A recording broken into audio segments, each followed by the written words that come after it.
Ignore કરીને વડોદરાના mayor અને કમિશનર વચ્ચેનો ગજગ્રાહ સપાટી પર. શું મ્યુનિસિપલ કમિશનર કરી રહ્યા છે મેયરની અવગણના? મેયર પિંકીબેન સોનીએ મીડિયા સમક્ષ રજૂ કરી નારાજગી. શું ભાજપા મેયરને પણ આપશે શો કોઝ નોટિસ? હવે લાગે છે કે વડોદરાના પ્રથમ નાગરિક અને મ્યુનિસિપલ કમિશનર વચ્ચેનો ગજગ્રાહ સપાટી પર આવ્યો છે. માન સન્માનના વિષયો સ્વમાનની લડત બની છે. વિશ્વામિત્રી પ્રોજેક્ટની મુલાકાતમાં આવકાર આપવાની બાબતોને લઈને મેયરે મ્યુનિસિપલ કમિશનર પર અનેક આક્ષેપો કર્યા છે. તો કદાચ મારું એજ્યુકેશન એટલું નહીં હોય કે એ મારી સાથે વાત કરે, એટલું એવું હોઈ શકે. હવે એમના મનમાં શું છે એ તો આપણે એમની સાથે વાત કરીએ તો જ ખબર પડી શકે. અને પાર્ટીમાં પણ ખ્યાલ જ હોય કે ભાઈ આ રીતનું કંઈક થયું છે અને એમાં પાર્ટીનો કોઈ જ વિષય નથી. માત્ર ને માત્ર કમિશનરશ્રીએ આ રીતે મને જવાબ આપવાનું કદાચ ટાળ્યું. કદાચ હોઈ શકે કે ગ્રેજ્યુએટ અથવા પોસ્ટ ગ્રેજ્યુએટનું પ્રીવિયસ યર કમ્પ્લીટ મારે એક્ઝામ આપવાની બાકી હતી. સ્થિતિ એ હદે વણસી છે કે મેયરે પોતાના અભ્યાસલક્ષી બાબતોને આગળ કરી મ્યુનિસિપલ કમિશનર સામે કટાક્ષ કર્યો છે. ત્યારે શું સાચા અર્થમાં મેયર અને મ્યુનિસિપલ કમિશનર વચ્ચેની અસહમતિ અને ગેરસમજની બાબતોના કારણે આ સ્થિતિ સર્જાય છે કે પછી 1.5 વર્ષથી એક જ ઇમારતમાં શહેરના નાગરિકોને સેવા આપતી સંસ્થા મુખ્ય મોભી તરીકે બિરાજમાન બંને હોદ્દેદારો વચ્ચેનો વિવાદ બહાર આવ્યો છે? પર્સનલ માન મર્યાદાનો કોઈ વિષય છે જ નહીં અને હોવો પણ ન જોઈએ. મેયરના પદ ઉપર બેઠેલા વ્યક્તિના પદની એટલે કે મેયરના માન અને ગરિમાની વાત હોય. મેયરની વિઝિટ પહેલા કાઉન્સિલરોને વહેલા બોલાવવાની એમને કેમ ફરજ પડી અથવા કોણે એમને એવી ફરજ પડી કે આવું ફોન કરી અને કાઉન્સિલરોને વહેલા બોલાવે?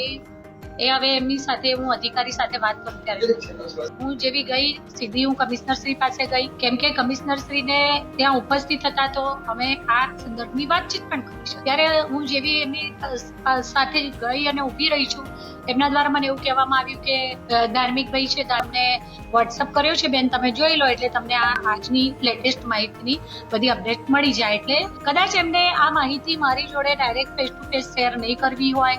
આ દરમિયાન તેઓ દ્વારા આ સ્થળ છોડી અને બીજું જે 4 વિભાગમાં કામગીરી ચાલી રહી છે એવાનો બીજો વિભાગ એટલે કે ભીમનાથ બ્રિજ પાસે એમના દ્વારા વિરોધ પક્ષના નેતાને લઈ અને વિઝિટ કરવામાં આવી છે. પરંતુ અમારી ત્યાં એવી કોઈ જ વાતચીત નથી થઈ કે આના પછી કોઈ બીજી પણ વિઝિટ છે. આજે સવારે પણ કમિશનરશ્રી અને કેટલાક લોકો સ્થાનિક કાઉન્સિલરશ્રીઓને પણ બોલાવ્યા છે, વિઝિટ કરી છે. કાલે જે વિઝિટ દરમિયાન જે થયું અને ત્યારબાદ બીજી વિઝિટમાં ગયા, આજે સવારે પણ એ લોકો દ્વારા કોઈક વિઝિટ કરવામાં આવી રહી છે.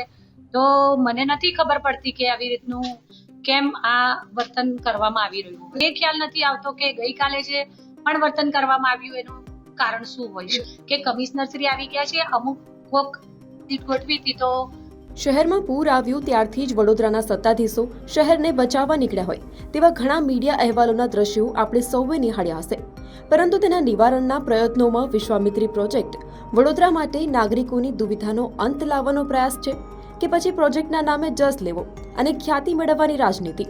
મેયર પિંકી સોનીએ હવે મીડિયા સમક્ષ પોતાની નારાજગી વ્યક્ત કરી, પરંતુ આ નારાજગી આજની નહીં, પૂર સમયની ચાલી આવતી હોય તેવું જણાય છે. લોકસત્તા જનસત્તા સાથે ટેલિફોનિક વાત કરતા મેયરે પોતાની વ્યથા વ્યક્ત કરી હતી. પણ ક્યાંક ને ક્યાંક પહેલી જ વિઝિટમાં આવી રીતે ઇગ્નોર કરીને અથવા તો કોઈ રીતે ટોર્ચર ઇનડાયરેક્ટલી કહેવાય કહી શકું કે 1.5 વર્ષથી આ જ કમિશનર છે અને 1.5 વર્ષથી તમે જ મેયર છો. એકદમ શું થયું? 1.5 વર્ષથી વારંવાર જ્યારે પણ જે પણ વિષય થતો હતો તો મને ચેરમેન શ્રી દ્વારા બધી જ માહિતી આપવામાં આવતી હતી અને મને બી એવું હતું નહીં કે ચાલો, પણ આ જ્યારે મને ઇગ્નોર કરીને એ લોકો એ વિઝિટો કરે, હું જ્યારે પૂછું ત્યારે મને સરખા જવાબ ના મળે, આવું છેલ્લા થોડા ઘણા સમયથી ચાલતું હતું. ચોમાસામાં પૂરની પરિસ્થિતિ હતી ત્યારે જ્યારે સિટી કમાન્ડ સેન્ટર હું પણ કલાકો રાતના 2:30 વાગે પણ હું ત્યાં બેઠેલી હતી. ત્યારે જ્યારે કાચની કેબિનમાં બેસી મીટિંગ કરવામાં આવે તો હું ત્યાં જ બેઠી છું. હું આ જગ્યાએ સિટી કમાન્ડ સેન્ટર બેસી અને આ બધી પરિસ્થિતિ પર અમે નજર રાખી રહ્યા છીએ. ત્યારે 2-3 લોકો અંદર બેસીને મીટિંગ કરે તો પણ હું નથી બોલી.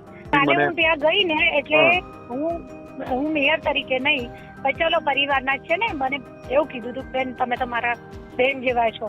હું ગઈ, કમિશનર ઉભા છે ત્યાં, તો મને તરત જ એવું કહે છે કે ધાર્મિક દવે તમને જુઓ વોટ્સઅપ કર્યો છે, જોઈ લો એટલે મીડિયાને બાઇટ આપવાનું તમને ખ્યાલ આવે. અને એવું કરીને તરત જ કટ મારીને નીકળ્યા. અહીંથી બીજી બાજુ આમ જોવા માટે નિરીક્ષણ કરતા હોય એવી રીતે બીજી સાઈડ જતા રહ્યા. આની આગળની સભામાં જ્યારે પેલા એક કાઉન્સિલર શ્રી દ્વારા જે રજૂઆત થઈ ત્યારે મારા હાથમાંથી માઇક એમને ઝૂંટવ્યું ત્યારે મને એમ લાગ્યું કે અત્યારે મહિલા મેયર નહીં કોઈ જેન્ટ્સ મેયર પણ બેઠો હોય ત્યારે હાથમાંથી એકદમ આમ કરીને તમે માઇક મેયરની ગરિમા જે હોય એને જે માન સન્માન આપવાનું મેયરનું જે માન સન્માન પદની ગરિમા જળવાવી જોઈએ એ તો મારા કરતા કમિશનર સાહેબને પણ વધારે ખબર હોય. આ સમગ્ર વિવાદ વચ્ચે મેયર પિંકીબેન વડોદરા ભાજપ શહેર પ્રમુખ જયપ્રકાશ સોની સાથે બેઠક કરવા કમલમ ખાતે પહોંચ્યા હતા, જ્યાં બેઠક બાદ ભાજપ પ્રમુખ જયપ્રકાશ સોનીએ પ્રતિક્રિયા આપી હતી. તેમણે જણાવ્યું હતું કે આ એક સામાન્ય બેઠક હતી. મેયર પિંકીબેનના પ્રશ્ન અંગેની યોગ્ય જગ્યાએ રજૂઆત કરવામાં આવી છે. એમાં શું છે, હવે પ્રમુખના મને જે જવાબદારી સોંપી પછી અનેક પ્રકારની બેઠકોનો દોર મેં શરૂ કર્યો છે. પહેલો જે દોર હતો પરિચય બેઠકોનો હતો.